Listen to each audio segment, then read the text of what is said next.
Jutaan spesies hewan di seluruh dunia terancam punah. Perubahan iklim hingga ulah manusia kerap dituding jadi penyebab permasalahan ini. Ilmuwan dan aktivis dari seluruh dunia kemudian berjuang bersama untuk mencegah hal ini terjadi. Berbagai usaha konservasi dan perlindungan telah dijalankan dengan penuh harapan. Sayangnya, masih banyak spesies satwa yang terus terancam keberadaannya. Namun ternyata, ada beberapa hewan yang justru berhasil ditemukan hidup kembali meski telah dinyatakan punah oleh ilmuwan. Dilansir dari World Economic Forum, setidaknya ada 5 spesies satwa yang mengalami kejadian unik ini. Apa saja kira-kira hewan yang berhasil hidup kembali dari kepunahan? Tonton videonya sampai habis. Tikus gajah. Hewan yang satu itu terakhir terlihat hidup pada 50 tahun yang lalu. Sejak saat itu, hewan mungil dengan bentuk wajah yang unik ini dinyatakan telah punah. Namun, pada Agustus tahun 2020 lalu, sekelompok ilmuwan berhasil menemukan hewan ini hidup dalam keadaan sehat. Tikus gajah Somalia itu ditemukan hidup di Djibouti, Afrika. Sebenarnya, ada sekitar 20 spesies tikus gajah di seluruh dunia. Namun spesies yang satu ini menjadi yang paling misterius karena ilmuwan di seluruh dunia yang memiliki 39 buah spesimennya. Sebelumnya, spesies ini disangka ilmuwan hanya hidup di Somalia. Kadal teror.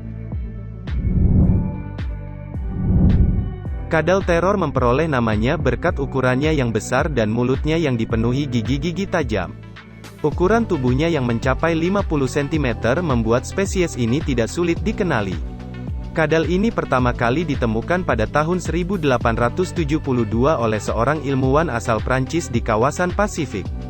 Anehnya, itu adalah satu-satunya penemuan kadal teror di daerah tersebut.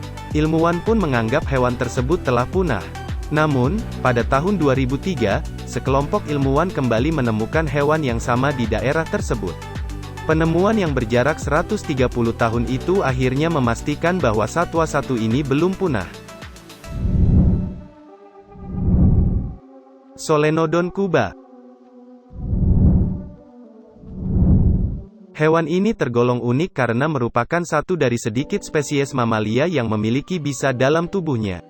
Hebatnya lagi, Solenodon kuba telah hidup sejak ratusan juta tahun yang lalu. Hewan ini belum banyak berubah sejak zaman dinosaurus ratusan juta tahun lalu. Meski berbisa, satwa satu ini tergolong lemah dan kurang cepat. Akibatnya, Solenodon kuba sering menjadi sasaran empuk bagi predator alam dan juga domestik. Hilangnya hutan juga turut berperan dalam kepunahannya sebelum berhasil ditemukan kembali. Burung laut Bermuda. Burung laut Bermuda terakhir kali terlihat di kawasan Bermuda pada tahun 1620. Sejak saat itu, satwa ini tidak pernah terlihat dan kemudian dinyatakan telah punah. Tepat 400 tahun kemudian pada tahun 2020, burung ini kemudian berhasil terekam kamera hidup sehat di kawasan Bermuda. Kemunculan ini tentu mengagetkan ilmuwan yang langsung turun tangan untuk menjaga habitat serta jumlahnya di alam. Bayan malam. Burung ini terakhir dicatat masih hidup pada tahun 1912. Setelah itu, hewan ini dinyatakan punah hingga ditemukan kembali pada tahun 1990. Sayangnya, burung tersebut juga mati tidak lama kemudian karena alasan yang tidak jelas. Sekitar 23 tahun kemudian, burung bayan malam Australia akhirnya ditemukan kembali hidup di suatu habitat yang dirahasiakan. Pemerintah Australia mengawasi secara ketat keberadaan hewan super langka ini agar tetap bisa hidup di alam liar. Terima kasih sudah menonton video ini sampai habis. Jangan lupa klik tombol like dan subscribe serta hidupkan loncengnya agar tidak ketinggalan video terbaru di channel ini. Sampai jumpa di video selanjutnya.